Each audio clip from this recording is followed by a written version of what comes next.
like, share and subscribe this channel. అందరికీ నమస్కారం.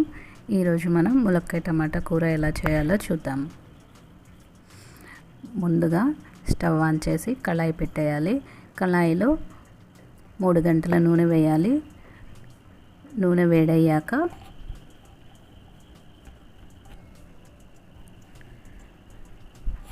రెండు స్పూన్లు తాలింపు గింజలు, అలాగే 2 ఎండుమిర్చి వేయించుకోవాలండి. తాలింపు చిటపటలాడిన తర్వాత 2 రెబ్బల కరివేపాకు కూడా చిటపటలాడిన తర్వాత తరిగి పెట్టుకున్న 5-6 పచ్చిమిర్చి చీలికలు,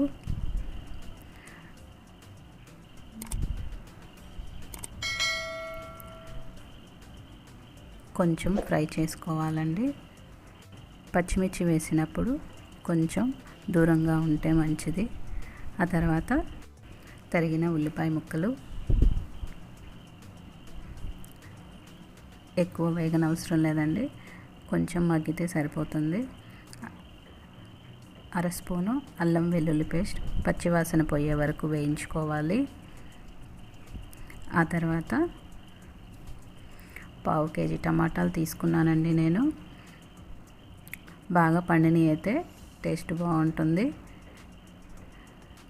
టమాటాలు వేసుకున్నాక ఒక 5 నిమిషాలు మగ్గనివ్వాలి. బాగా కలుపుకోవాలండి.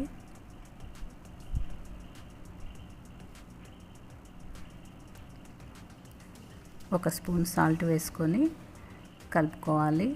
సాల్ట్ వేసుకుంటే తొందరగా మగ్గుతుందండి కూర.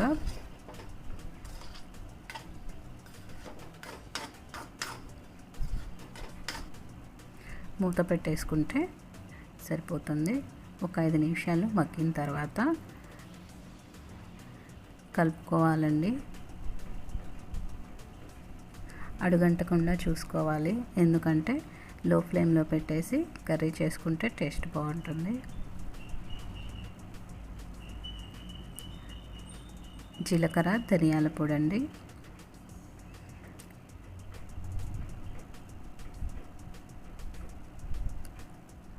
జీరా పౌడర్ వేసిన తర్వాత ఒక 5 నిమిషాలు మగ్గనివ్వాలి.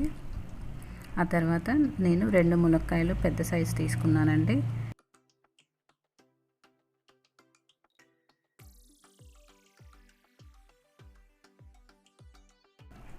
ములక్కాయల ముక్కలు వేసిన తర్వాత కాసేపు మగ్గనివ్వాలి. 2 గ్లాస్ వాటర్ పోసుకుంటున్నానండి.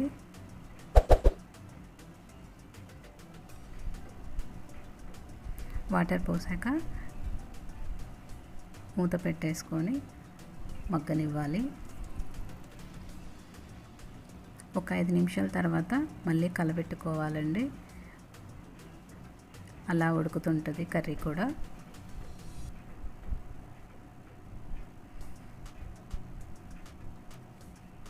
లో ఫ్లేమ్లో పెట్టుకుంటే సరిపోతుందండి.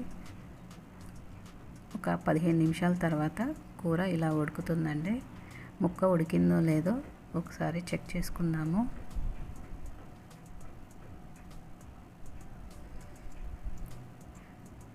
ములక్కాయ ఉడికిందండి.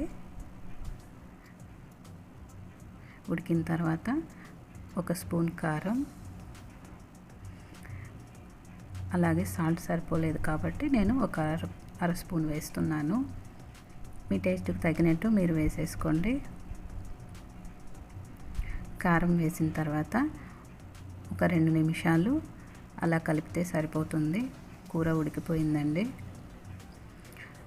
ఫైనల్గా మనం తరిగిన కొత్తిమీర వేసుకోవాలి. కూర రెడీ అయిపోయిందండి, ములక్కాయ టమాటా కూర. ఈ వీడియో కనుక మీకు నచ్చినట్లయితే లైక్ చేయండి, షేర్ చేయండి, కామెంట్ చేయండి. అలాగే సబ్స్క్రైబ్ చేసుకోవటం మాత్రం మర్చిపోవద్దు. Thanks for watching. Subscribe for more videos.